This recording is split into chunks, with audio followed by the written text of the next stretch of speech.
Hey, what's good, y'all? Welcome back to another video. Today we'll be talking about the O-line, what Nick Caserio has done to revamp the O-line, and what expectations should we have for this new look offensive line. Last season we allowed 49 sacks. Last season, obviously, a lot of people attributed some of that number of sacks to Deshaun Watson's willingness to hold on to the ball. Obviously, it wasn't that bad. That bad this year, but last year it was. I mean, the year before that, it was very, very bad. But now he's done a good job on it. But we still ended up racking up 49 sacks, and that was with the O line of Tunsil, Sharping / Kelmente, Nick Martin, Zach Fulton, Titus Howard, and Roderick Johnson. And so now Kelmente, Nick Martin, and Zach Fulton have been cut by the Texans. And so now our new look offensive line will most likely look something like this. So at left tackle, you have Laramie Tunsil. At left guard, you have Max Sharping. At center, you have Justin Britt. And then at right guard, you have Marcus Cannon. And then at right tackle, you have Titus Howard. And so for some depth on the left tackle, you have Roderick Johnson, and then you have another guy named Jordan Steckler. Some solid depth right there. I know Roderick Johnson is probably your ideal swing tackle. He's played both for left tackle and right tackle, so very versatile guy, and he's been pretty well in that backup. Like in the times that his number was called, he played well, and so Roderick Johnson, very solid guy for us, very valuable guy. And then for a left guard backup, you have Justin McCray and Bo Ben Schwell. I can't say the last name, Ben Schwell. But anyways, it could be a good, solid training camp battle because Max Sharping did kind of have an up and down career so far. So his rookie season, he was very good in pass blocking, not so much run blocking, kind of a little decent, a little less than average, I would say. And then last season, he was benched for Senio Kelamente, which was a shock to most Texans fans. And then he did get the start eventually. And so Max Sharping was okay last season. He wasn't amazing like last in his rookie season. So hopefully he could rebound from that. But he could be battling out with Justin McCray, who could be good too.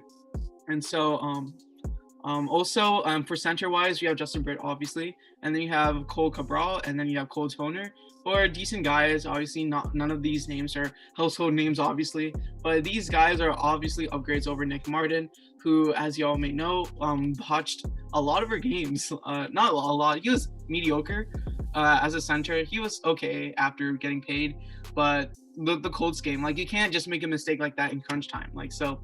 That's why Nick Martin got cut. And you have Justin Britt, who is pretty good. He runs a lot of that power run scheme that Mark Ingram is familiar with, and which David Culley will most likely run. And we'll talk more about our scheme in the later in the vid. And then you have right guard, you have Marcus Cannon, who played 4 positions in New England. He played thousands of snaps, and so very versatile dude. He did play right guard early in his career. Apparently, he wasn't very good at it, but I feel like transitioning to right guard back with the help of James Campen will definitely help with that. And as James Campen is known for helping guys transition to different positions on the O-line and things like that. And so I think Marcus Cannon will have no difficulty in doing that. He's a veteran. He's probably used to the process and everything. He's a great right tackle too. And so that's why that brings me to my next point. And actually, before I get that there, Holtz is the backup for right guard listed on the depth chart. And then for right tackle, we obviously have Titus Howard, who is our stud tackle. He's arguably the best tackle in his draft class. A lot of Texas fans wanted Andre Dillard, but then Titus Howard ended up being the best, and which is thankfully that's what happened for the sake of the franchise, because we would be in a lot of trouble if we didn't have a solid right tackle and left tackle. But anyways, Titus Howard is a stud. He's only getting better and better. He did have an injury last season, but I'm sure that's not going to be a common thing to expect. I mean, Titus Howard is pretty reliable.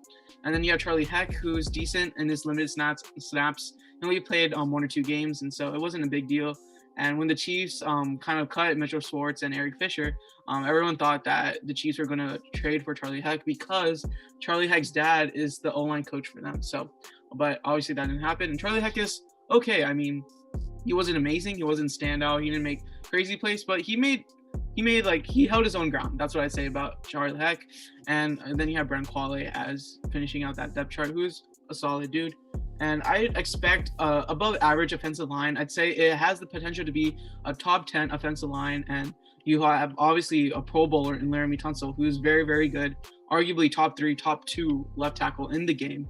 And then every starter is 6'5" or taller. And you have veteran blocking with Britt and Cannon and Tunsil.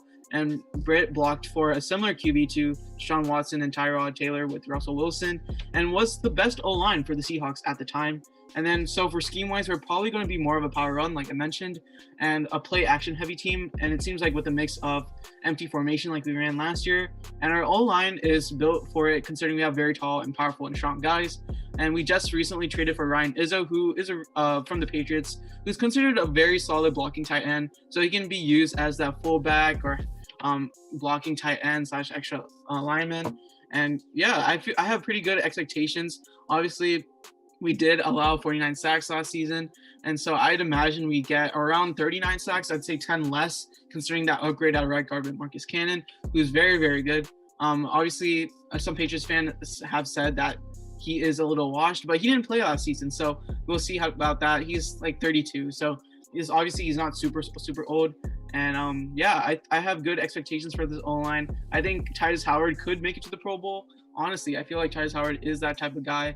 And yeah, I feel very good about how our O-line stands. I'm not sure if the Texans will address O-line concerns in the drafts. I mean, I'm not sure if they could definitely go interior O-line because of the question marks at center and at left guard. So I could definitely see the Texans going there. Probably not super early. Probably maybe in the later rounds, like the 5th or 6th round. Probably find some draft studs because O-line, you can coach them. And then James Campen, he has a great track record. Obviously, he coached the Packers, and so obviously the Packers have known for having a great O-line there. And so hopefully, if he can bring some of that here, that would be much appreciated.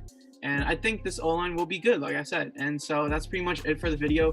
Let us know your expectations for this O-line. How do you think how they do? And then do you think that they'll draft a O-line in the draft? How early, how late, and things like that. And so that's pretty much it for the video. Thank you all for watching. Be sure to like, subscribe, and turn on post notifications. Thank you all for watching. Peace.